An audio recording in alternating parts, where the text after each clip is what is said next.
Right, still in SeaTac, another dash cam session. I'm a victim, I'm not a victim, part 3. In recovery, you're encouraged to tell your story, right? Tell your story. Talk about your life. I didn't like my story. I didn't want to talk about my story. I think it was like 2003, 2004, I saw a counselor, I finally started talking about the fact that I was a victim of childhood sexual assault. I said, I'm like, okay, that's the past, this is something that happened in the past. It's just, that happened to me. Yeah, it hurts. Yeah, it screwed me up. Yeah, I'm a messed up kid. I was jacked up. I've been a drug addict. I was an alcoholic. I was just a mess, and I've come through that, and a lot of that had to do with my sexual abuse, and you know what? Let's move on. That's the past. Really my attitude. There's some good in that, right? It is in the past, right? But how do you respond? How do you respond to your life now? And the facts are, I sinned against my wife.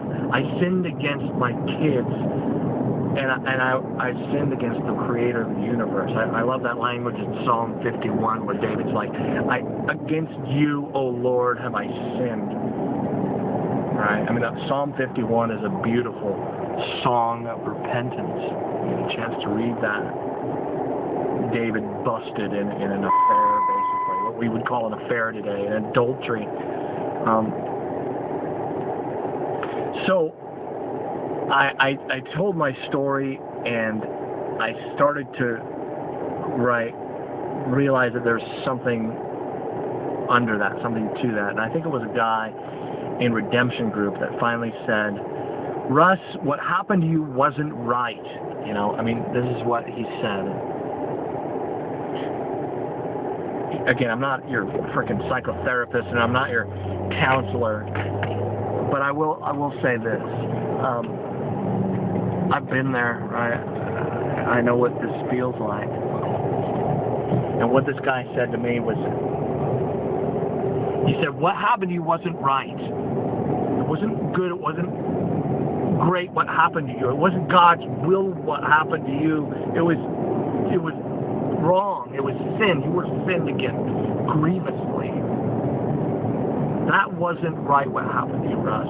You were hurt and you were destroyed to a certain degree, and God weeps over that. God hurts for victims. Right? God hurts for victims. God hurts for little kids who were sinned against." And that broke me. Because in that moment, I started to see the lies I believed. I had believed some serious lies. There is truth. There are lies. And I had believed some serious lies about myself, about who I was as a man. There was that show, that Law and Order SVU.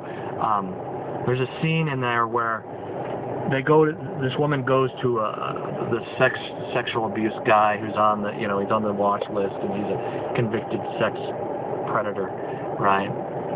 So they go to him and they ask him, kind of a consulting thing. She says, "Well, how would you keep what would you do if one of your victims decided to talk? Where would you run? What would you do?"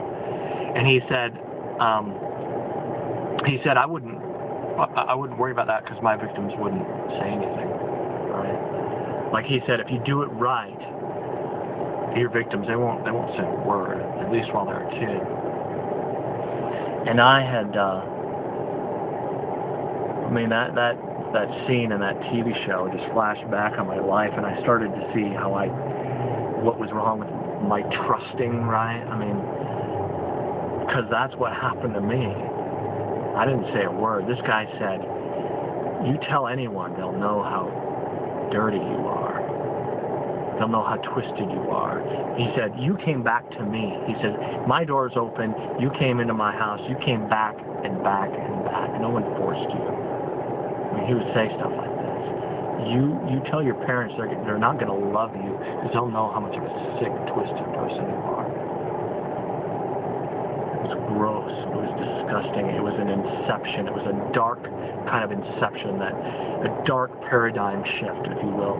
or I just had to keep everything quiet because I could not tell my secrets, because if anybody knew how dirty and defiled and disgusted I was, they wouldn't love me. That was a lie I believed. It was a lie I was told, and I believed that, and it was disgusting. But my sin showed something was broken in me, right? Repenting of sin changes things, because you realize you're doing wrong. You need to find out why. You may believe lies. You may have someone tell you a horrible lie like that. I pray that you get some truth. Talk to some people. Don't believe the lie. There is ultimate truth, and there are lies, and I believed some big lies, and they kept me stuck for years. And that's the truth.